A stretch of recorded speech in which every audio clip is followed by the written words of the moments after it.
il y a évidemment un mystère concernant l'émergence du peuple hébreu. Et aujourd'hui, je crois qu'on peut dire, que je peux dire qu'il faut renvoyer à Abraham dans le livre de la Genèse.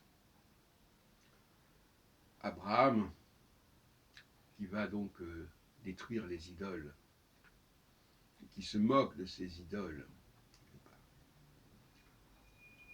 fabriquées de mains d'hommes, ce qui est pour la deuxième création une absurdité et une invraisemblance.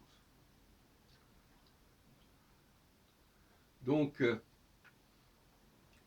on retrouve ce personnage d'Abraham évoqué au début de l'Exode, au chapitre 3 de l'Exode, c'est le chapitre des buissons ardents, quand Dieu se présente, quand Yahvé se présente à Moïse, en disant, qui pour mon avis n'est pas un juif, en lui disant, va vers ce peuple, moi qui suis le Dieu d'Abraham, Isaac et Jacob. Et alors ils ont pris l'expression Elohé Abraham, Elohé Yitzhak, Elohé Jacob.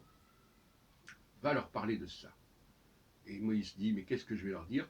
Eh bien, tu leur diras que le Dieu d'Abraham, Isaac et Jacob, etc., veut ceci, veut cela. Moïse n'est jamais qu'un intermédiaire, un messager, comme d'ailleurs Mahomet, d'une certaine manière, l'est. Il est envoyé vers les Arabes. Ça, c'est la thèse que je soutiens. En tout cas, ce n'est pas forcément vrai, mais c'est ce qu'on a voulu faire croire, en tout cas. Non, je suis très prudent à ce sujet. Je dis seulement, bon, en tout cas, c'est un message qui existait. Donc, Abraham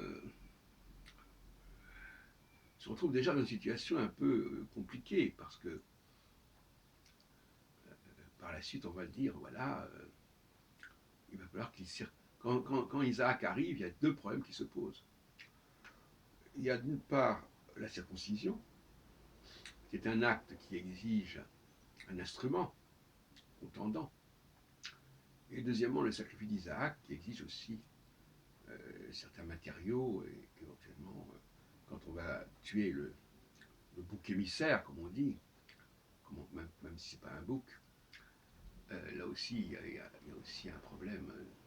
Il faut utiliser des outils, des armes. Donc on se trouve bien dans un monde compliqué, où cohabitent deuxième et troisième création.